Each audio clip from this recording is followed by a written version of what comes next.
Hello అండి, నమస్తే. Welcome to my channel Bhavana's cooking and vlogs. ఈరోజు నేను రవ్వ ఇడ్లీ ఎలా చేసుకోవాలో చూపిస్తున్నాను. నేను చేసే కొలతలతో మీరు కూడా ఇంట్లో ట్రై చేశారంటే మీ ఇడ్లీలు కూడా చాలా సాఫ్ట్గా వస్తాయి. చూసేద్దామా మరి? ప్రాసెస్లోకి వెళ్ళే ముందు నా ఛానల్ సబ్స్క్రైబ్ చేసుకొని వాళ్ళు ఉంటే సబ్స్క్రైబ్ చేసుకోండి, లైక్ చేయండి, షేర్ చేయండి. ముందుగా నేను ఈ గ్లాస్ కొలతతో చెప్తున్నానండి. ఈ గ్లాస్తో నేను 4 గ్లాసులు రవ్వ తీసుకున్నాను. అందులో తగినన్ని వాటర్ని వేసి బాగా వాష్ చేసుకోవాలి. 2-3 సార్లు వాష్ చేసుకొని పెట్టుకోవాలి.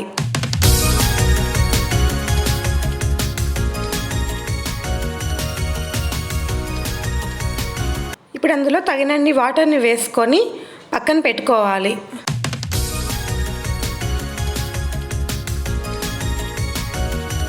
ఇప్పుడు అదే గ్లాస్తో 1.25 ఉద్దిపప్పు తీసుకున్నాను. 1.25 గ్లాస్. అదే గ్లాస్తో 1/4 గ్లాస్ సబ్బియ్యము, 1/2 గ్లాస్ అటుకులు తీసుకున్నాను. అవి కూడా వాటర్ వేసి బాగా వాష్ చేసుకొని 3 అవర్స్ దాకా పక్కన పెట్టేసి నాననివ్వాలి.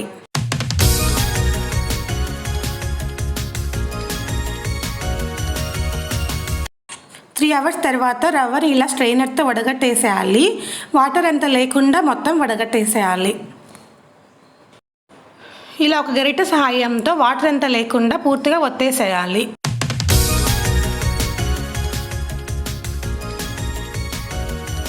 నానబెట్టిన ఉద్దిపప్పు, అటుకులు, సబ్బియ్యంని కొద్దిగా వాటర్ని వేసుకొని గ్రైండ్ చేసుకోవాలి. మెత్తగా గ్రైండ్ చేసుకొని పెట్టుకోవాలి.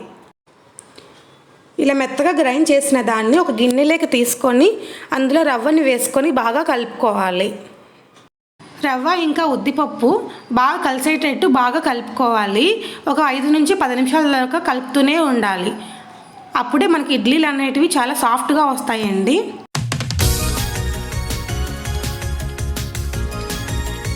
ఇలా కలిపిన దాన్ని ఒక 8 అవర్స్ దాకా ఒక ప్లేట్ మూసేసి పక్కన పెట్టేయాలండి. ఒక 8 అవర్స్ దాకా.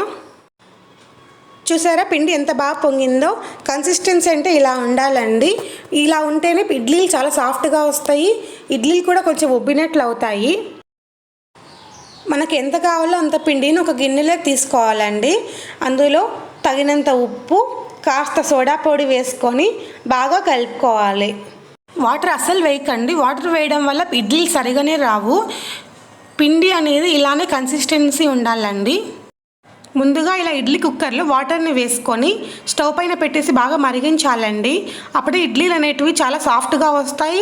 ఇడ్లీలు కూడా త్వరగా అయిపోతాయి. ఇలా ఇడ్లీ ప్లేట్స్ తీసుకొని అందులో కాస్త ఆయిల్ వేస్తున్నాను. ఇలా ఆయిల్ వేసుకునేది అందరికీ తెలిసే ఉంటుంది. ఆయిల్ వేసుకోవడం వల్ల ఇడ్లీలు అతుక్కోకుండా ఈజీగా వచ్చేస్తాయని అందరికీ తెలిసే ఉంటుంది.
చూసారా ఇడ్లీలు అనేటివి ఎంత సాఫ్ట్గా వచ్చాయో?